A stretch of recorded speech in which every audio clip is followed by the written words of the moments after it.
अभी हम पढ़ेंगे क्रैमर्स रूल। क्रैमर्स रूल में दो वेरिएबल एंड तीन वेरिएबल ऐसे क्वेश्चन होंगे। यहाँ पे तीन वेरिएबल है। अगर आपको तीन इक्वेशन दिए हैं तो इसका मतलब तीन वेरिएबल हो गए एक्स वाई। यहाँ पे जेड नहीं दिख रहा मतलब जीरो लेना है।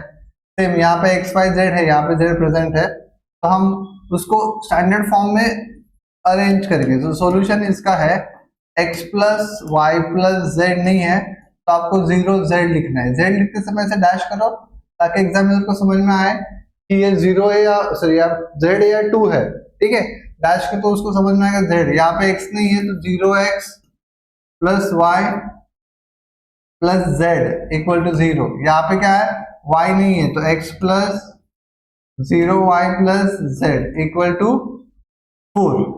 ठीक है, ये आपको समझा। मैंने इक्वेशन लिखा, वहां पे इधर जीरो जीरो है, अलग अलग वैल्यू आ सकती है जो भी है। तो अब अभी इसे हम करेंगे राइटिंग इनटू डिटरमिनेंट फॉर्म। ठीक है, डिटरमिनेंट फॉर्म में लिखते हैं इसको। डिटरमिनेंट क्या होगा इसका, डी लिखते हैं पहले। D is equal to coefficients 1 1 0 1 1 0 0 1 1 1 0 1। यहाँ पे देखो 1 है, कोएफिशिएंट 1 है, कुछ मेंशन नहीं तो 1 लेना है आपको 0। ठीक है, तो आगे बढ़ते हैं हम। इसका डी निकालेंगे। डी निकालने के लिए क्या मेथड है, तो सिंपल हम सॉल्व करते थे वही हम करेंगे। 1 into first row first column omit करो, 1 1 0 1 1 1 0 1 माइनस, बाद में 1 लेंगे। ये 1 लेने के बाद इसका रो और इसका कॉलम ओमिट करो, 0 1 एंड 1 1। ठीक है, तो हम क्या करेंगे 0 1 1 1 प्लस, अभी ये 0 लेंगे बाद में। ठीक है, अगर ये 0 लेते हैं तो इसका रो और इसका कॉलम क्या बचता है, 0 1 एंड 1 0 0 1 1 0। इसको सॉल्व करेंगे 1 1 into 1 1 0 into 1 0 minus 1 1 into 0 0 1 minus 1 plus 0 into कुछ भी सॉल्व करने की जरूरत नहीं रहती, 0 आएगा आगे। 1 माइनस 0 कितना है स्टूडेंट्स, 1 0 माइनस 1 माइनस 1 प्लस 0, तो 1 इंटू 1 1 माइनस माइनस प्लस, तो आंसर 2 आया, डी आया। उसके बाद हम dx निकालेंगे। अगर dx अगर सॉल्व करेंगे तो हमें ये ध्यान देना है कि ओनली इसके जो कोएफिशिएंट है x के वो हम इस जो आधे जैसे उसके वैल्यू से रिप्लेस करेंगे, बाकी के जो दो है एज इट इज कॉपी करना है। यहां तक आपको समझा कि 0 0 0 ये कहां से आएगा, इधर कुछ भी वैल्यू यहाँ पे कॉपी करनी है x में। तो y में क्या होगा, गेस करो। y में सर वही आएगा 0 0 4, बीच वाला जो y है वो चेंज होगा, बाकी तो हमारा एज इट इज पुराना d है वही कॉपी करना है, 0 1 1। बाद में dz में क्या होगा, वही यहाँ पे आएगा 0 0 4 1 1 0 1 1 0। ठीक है, तो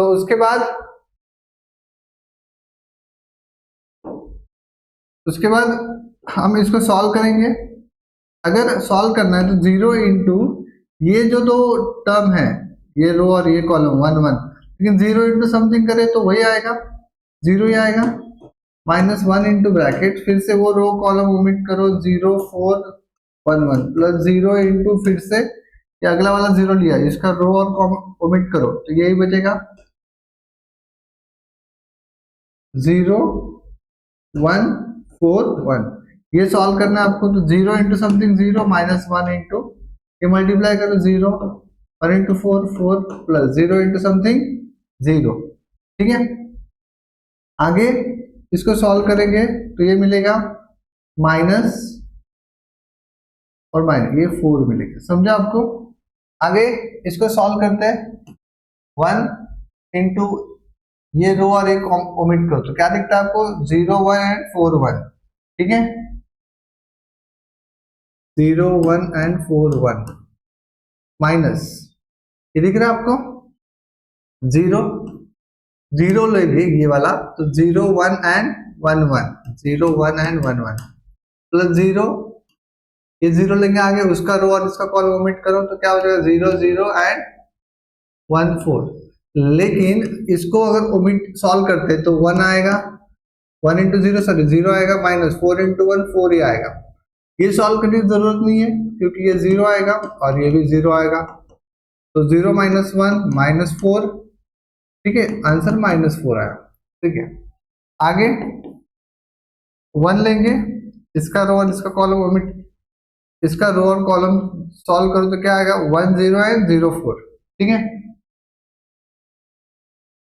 1 0 एंड 0 4 माइनस 1 इंटू, ठीक है, इसका रो एंड कॉलम करेंगे तो क्या 0 1 एंड 0 4, 0 1 एंड 0 4 प्लस 0 इंटू, ये करेंगे इसका रो और कॉलम ओमिट करेंगे तो क्या 0 1 1 0। देखो ये और इसका निकालना है तो ये और ये ओमिट करो तो क्या 0 1 एंड 1 0, 0 1 वही लिखा हमने।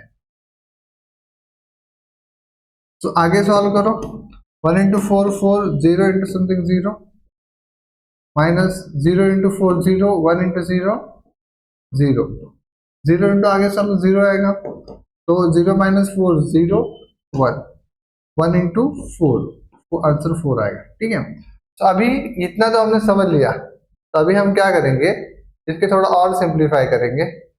अभी हमें x निकालना है, y निकालना है, z निकालना है, तो ये कैसे करेंगे, एक्स वाई जेड, तो उसका फॉर्मूला है, x निकालने के लिए सिंपल फॉर्मूला है dx अपॉन x, तो dx कितना है आपका,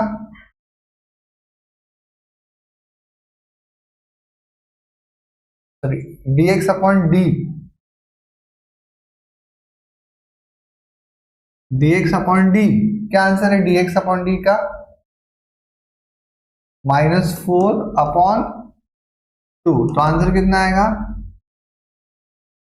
-2। y निकालना है तो dy अपॉन d, dy कितना है, dz आएगा यहाँ पे, ओके, -4 अपॉन 2, तो ये आएगा आपका -2। z के लिए फॉर्मूला क्या है, dz अपॉन d, तो dz जो है वो 4 आया अपॉन 2, तो आंसर 2। तो x की वैल्यू हमें मिली -2, y की वैल्यू मिली हमें, y की वैल्यू जो मिली है वो क्या है बताओ मुझे स्टूडेंट्स, -2, एंड z की वैल्यू मिली हमें 2। सो ये हमारा सॉल्यूशन मिला x y एंड z।